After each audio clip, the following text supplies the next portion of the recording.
Sometimes the human brain picks up the event of the future subconsciously before such an event takes place. How such phenomena occurs in this physical world, no one knows.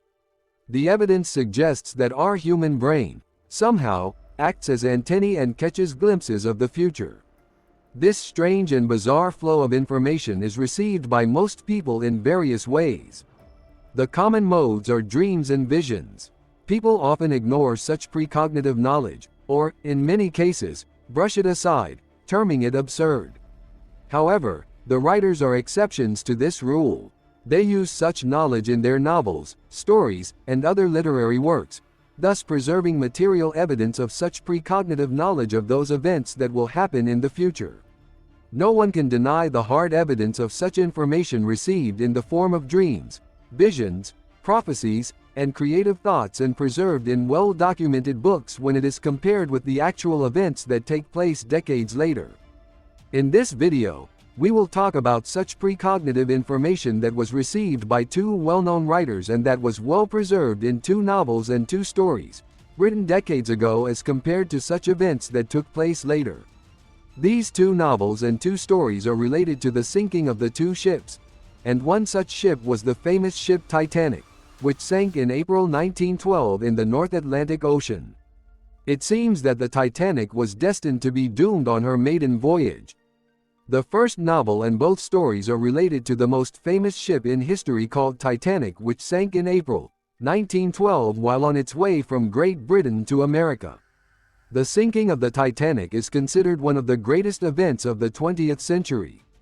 For the Titanic, a tall claim was made before her sail that it was built in such a way that it was unsinkable. Despite such tall claims, the ship sank within 4 hours in the North Atlantic Ocean on the night of April 1912. On April 14, 1912 at 11:40 p.m. it collided with a huge iceberg. It sank completely within 4 hours and went down in the sea in the early morning at around 2:20 a.m. Nearly 1,500 passengers and crew lost their lives in this tragic accident. 14 years before the sinking of this ship, in 1898, a writer named Morgan Robertson wrote a novel named Futility. The description given in this novel and the sinking of the Titanic in 1912 had many stark similarities. It seemed that the fateful novel was actually narrating the sinking of the Titanic. In the novel, the name of the ship was Titan, while the name of the sunken ship was also Titanic. Both ships were claimed to be unsinkable under any circumstances. Both ships were about 270 meters in length, and both could reach speeds of up to 20 knots. Both did not have enough lifeboats on board. The reason for the sinking of both ships was the collision with the icebergs in the sea. The most startling aspect of the incident was that both ships sank in the North Atlantic Ocean on the night of April, 400 nautical miles from the city of Newfoundland, Canada. Weirdly, two stories written decades ago from the time of the sinking of the Titanic ship also had an uncanny resemblance to the sinking ship Titanic. These stories were written by William Thomas Stead, an English newspaper editor. The first story was written in 1886, which means 26 years ago the actual sinking of the ship, and its title was How the Mail Steamer Went Down in Mid-Atlantic by a Survivor. The story mentioned a ship that sank after colliding with another ship in the Atlantic Ocean. In this story, 916 passengers lost their lives due to the insufficient number of lifeboats on board. The second story, which he wrote in 1892, had the title, From the Old World to the New World. It should be kept in mind that, at that time, America was called the New World and Europe was termed the Old World. In this story, a ship of the White Star Line company named the Majestic rescues the passengers of a ship that had sunk in the sea after hitting an iceberg. Surprisingly, the company that owned the real sinking Titanic ship had also been owned by a company named White Star Line, as was in the story. Another weird aspect of this incident is that William T. Stead himself was a passenger on the Titanic, and he also drowned when the ship sank.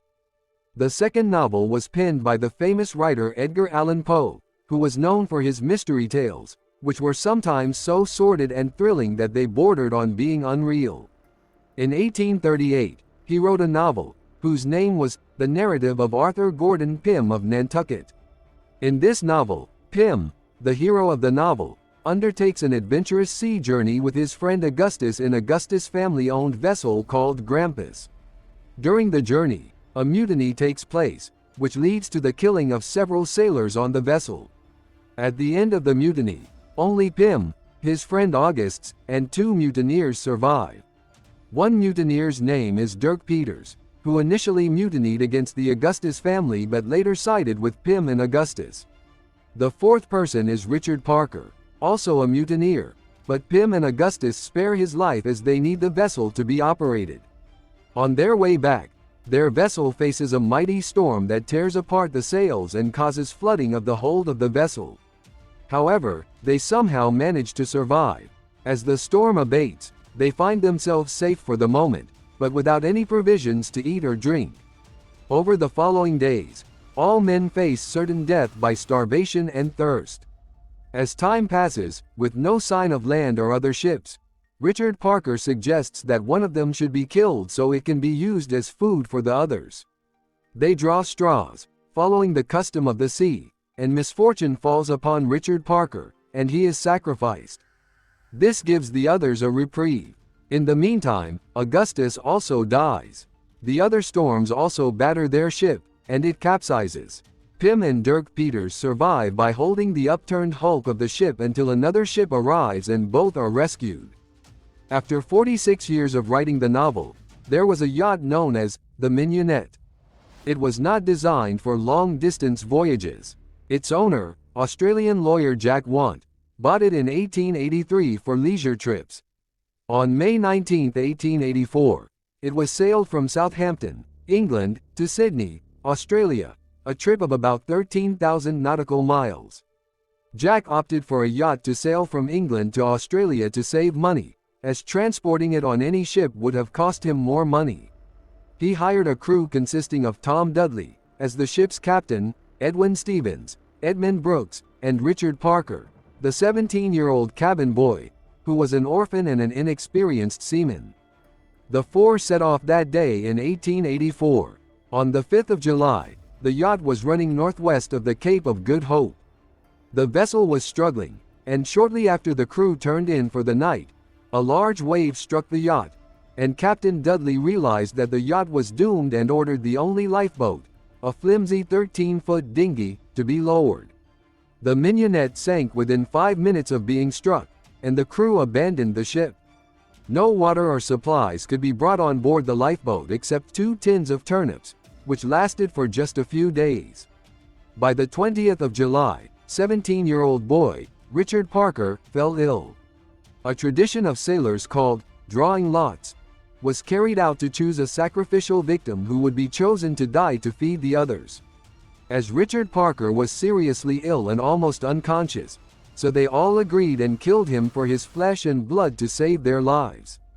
On return, a criminal case was registered against Dudley and Stevens in 1884, and both were arrested. A trial started, and both Dudley and Stevens were found guilty and sentenced to the statutory death penalty. Later on, this sentence was reduced to 6 months imprisonment.